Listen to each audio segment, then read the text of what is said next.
ಎಲ್ಲರಿಗೂ ನಮಸ್ಕಾರ. ನನ್ನ ಹೆಸರು ರೇಖಾ. ನಾನು ಐಕ್ಯ ಸ್ಪೆಷಾಲಿಟಿ ಸೆಂಟರ್ ಅಲ್ಲಿ 10 ವರ್ಷಗಳಿಂದ ಸೆಂಟರ್ ಹೆಡ್ ಆಗಿ ಕೆಲಸ ಮಾಡ್ತಾ ಇದ್ದೀನಿ.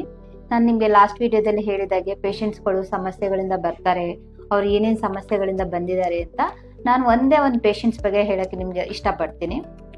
ಒಂದು ಪೇಷಂಟ್ ಪಾಪ 10 ವರ್ಷಗಳಿಂದ ಅವರು ತುಂಬಾ ಕಡೆ ಎಲ್ಲಾ ಕಡೆನೂ ತೋರಿಸಿದೀವಿ ಮೇಡಮ್, ನಮ್ಗೆ ಏನು ಪ್ರಾಬ್ಲಮ್ ಇಲ್ಲ, ನಿಮ್ಗೆ ಆಗುತ್ತೆ ಪ್ರೆಗ್ನೆನ್ಸಿ ಅಂತ ಹೇಳ್ತಾರೆ. ಬಟ್ ಎಲ್ಲಾ ಕಡೆ ತೋರ್ಸ್ಕೊಂಡ್ ಬಂದ್ರು ನಮ್ಗೆ ತುಂಬಾ ಮನ್ಸಿಗೆ ತುಂಬಾ ಬೇಜಾರಾಗ್ಬಿಟ್ಟಿದೆ ಮೇಡಮ್. ಇಲ್ಲಿ ನಿಮ್ಮನ್ನೇ ನಂಬ್ಕೊ ಬಂದಿದೀವಿ, ಪ್ಲೀಸ್ ನಮ್ಗೆ ಏನಾದ್ರು ಟ್ರೀಟ್ಮೆಂಟ್ ಮಾಡಿ ನೀವು ಹೇಳಿ ಅಂತ ಹೇಳ್ತಾರೆ. ನಮ್ಗೆ ಅನ್ಸುತ್ತೆ ಎಲ್ಲಾ ಕಡೆ ತೋರ್ಸಿದಾರೆ, ಏನಪ್ಪಾ ಪ್ರೆಗ್ನೆನ್ಸಿ ಆಗಿಲ್ಲ ಅಂತ ಹೇಳ್ತಿದ್ದಾರೆ. ಅವಾಗ ಎಷ್ಟು ಬೇಜಾರಾಗುತ್ತೆ ಅಂದ್ರೆ ಅವ್ರು ಹೇಳ್ತಾರಲ್ಲ, ಇವಾಗ ಈಗನ್ನ ಸಾಮಾನ್ಯವಾಗಿ ನಮ್ಗೆ ಎಂತ ಮಿಡಲ್ ಕ್ಲಾಸ್ ಅವ್ರಿಗೂನು ಒಂದ್ ಮಗು ಇರ್ಬೇಕು ಅನ್ನೋದು ಆಸೆ ಇರುತ್ತೆ. ಆದ್ರೂ ಅವ್ರಿಗೆ ಪಾಪ ಎಷ್ಟು ಅವ್ರು ಖರ್ಚು ಮಾಡಿರ್ತಾರೆ ಅಂತ ಹೇಳಕ್ಕೆ ಅಸಾಧ್ಯ ಆಗುತ್ತೆ. ಅಂತದ್ರಲ್ಲಿ ನಾವು ಬಂದಾಗ ನಾವು ನಮ್ ಕಡೆಯಿಂದ ಏನೋ ಒಂದು ಒಳ್ಳೇದಾಗುತ್ತೆ ಅಂತ ನಾವು ಹೇಳಿದ್ರೆ ಅವ್ರಿಗೆ ತುಂಬಾ ಖುಷಿ ಆಗುತ್ತಲ್ವಾ.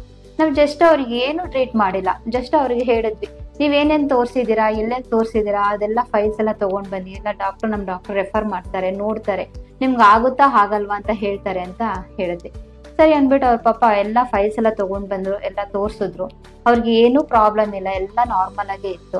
ಬಟ್ ಅವ್ರಿಗೆ ಏನ್ ಟ್ರೀಟ್ಮೆಂಟ್ ಯಾವ ಫಾರ್ಮೆಟ್ ಅಲ್ಲಿ ಅಂದ್ರೆ ಏನ್ ಫಸ್ಟ್ ಏನ್ ಮಾಡ್ಬೇಕು ಅನ್ನೋದೇ ಗೊತ್ತಿಲ್ಲ. ಸುಮ್ನೆ ಹಾಗೆ ಎಲ್ಲ ಟ್ರೀಟ್ಮೆಂಟ್ ಕೊಟ್ಬಿಟ್ಟು ಅವರಿಗೆ ಪ್ರೆಗ್ನೆನ್ಸಿ ಆಗ್ತಾ ಇಲ್ಲ ಅಂತ ಹೇಳ್ತಿದ್ರು. ಅವ್ರಿಗೆ ತುಂಬಾ ಬೇಜಾರಾಗ್ಬಿಟ್ಟು, ಮೇಡಮ್ ನಾವ್ ಯಾರೋ ಹೇಳಿದ್ರು ಅಂತ ನೀವ್ ಇಲ್ಲಿ ಬಂದಿದೀವಿ, ಆಗುತ್ತೋ ಆಗಲ್ವಾ ಅಂತ ಕೇಳ್ಕೊಂಡು ಹೋಗಕ್ಕಷ್ಟೇನೆ, ನಾವು ಟ್ರೈ ಮಾಡಲ್ಲ ಅಂತ ಹೇಳಿ.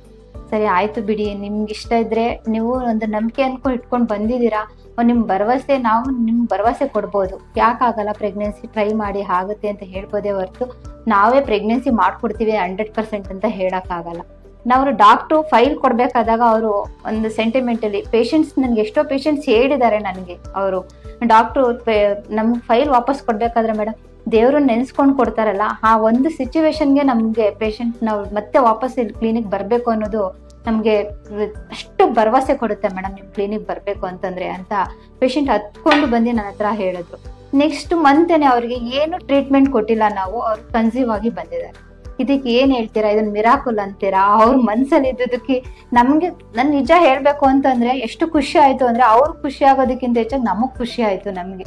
ಯಾಕಂದ್ರೆ ನಾವೇನು ಮಾಡಿಲ್ಲ, ಜಸ್ಟ್ ಅವರು ಎಲ್ಲಾ ಕಡೆ ತೋರಿಸಿ ಎಲ್ಲಾ ಕಡೆಯಿಂದ ಆಗಿ ಬಂದು ಅವರು ತುಂಬಾ ಹೈ ಲೆವೆಲ್ ಪೇಷಂಟ್ಸು ಅಲ್ಲ, ಈ ಕಡೆ ಮಿಡಲ್ ಕ್ಲಾಸ್ ಪೇಷಂಟ್ಸು ಅಲ್ಲ. ಒಂದು ಸೆಂಟ್ರಲ್ ಅವ್ರಿಗೆ ಏನ್ ಮಾಡ್ಬೇಕಂತ ಗೊತ್ತಾಗ್ದೇನೆ ಬಂದಿದ್ರು. ನಾನು ಪೇಷಂಟ್ ಹೆಸರು ಹೇಳಕ್ ಇಷ್ಟಪಡಲ್ಲ, ಯಾಕಂದ್ರೆ ಅವ್ರಿಗೆ ಒಂದು ಹೆಣ್ಮಗು ಇದೆ, ತುಂಬಾ ಚೆನ್ನಾಗಿದ್ದಾರೆ ಇವಾಗ ಅವರು. ಇಷ್ಟು ನಾನು ನಿಮ್ಮ ಹತ್ರ ಹಂಚ್ಕೊಳಕ್ ನಾನು ಇಷ್ಟಪಡ್ತೀನಿ.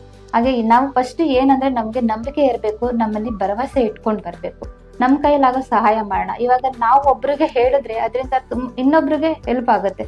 ನಾವು ಇಲ್ಲಿ ಹೋಗಿದ್ವಿ, ಐಕ್ಯಾಗ ಹೋಗಿದ್ವಿ, ಅಲ್ಲಿ ತೋರ್ಸ್ಕೊಂಡ್ವಿ, ನಮ್ಗೆ ಆಯ್ತು ಅಂತ ಅಷ್ಟೇ ಅಲ್ಲ, ಪಾಸಿಟಿವ್ ಆಗೂ ಇರುತ್ತೆ, ನೆಗೆಟಿವ್ ಆಗಿರುತ್ತೆ. ಇಲ್ಲಿ ನಮ್ ಬಂದವ್ರಿಗೆಲ್ಲ ಪ್ರೆಗ್ನೆನ್ಸಿ ಪಾಸಿಟಿವ್ ಬಂದ್ಬಿಡುತ್ತೆ, ಇಲ್ಲ ಪ್ರೆಗ್ನೆನ್ಸಿ ಬರೋದೇ ಇಲ್ಲ, ನೆಗೆಟಿವ್ ಆಗುತ್ತೆ ಅಂತ ಏನಿಲ್ಲ.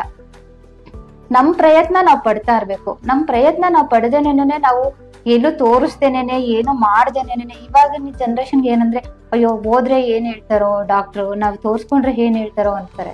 ಅದೆಲ್ಲ ಏನು ಇಟ್ಕೊಂಬಿಡಿ. ನಿಮ್ಗೆ ಎಷ್ಟೇ ಮುಜುಗರ ಇರ್ಲಿ, ಏನೇ ಇರ್ಲಿ, ನನ್ನ ನಂಬರ್ ಇರುತ್ತೆ, ನೀವು ಕಾಲ್ ಮಾಡಿ, ನಿಮ್ಗೆ ಏನ್ ಸಮಸ್ಯೆ ಇದೆ ಅದನ್ನ ಹೇಳ್ಕೊಳ್ಳಿ. ನಮ್ ಕೈಯಲ್ಲಾಗೋ ಸಹಾಯ ನಾವು ಖಂಡಿತ ಮಾಡ್ತೀವಿ. ಧನ್ಯವಾದಗಳು.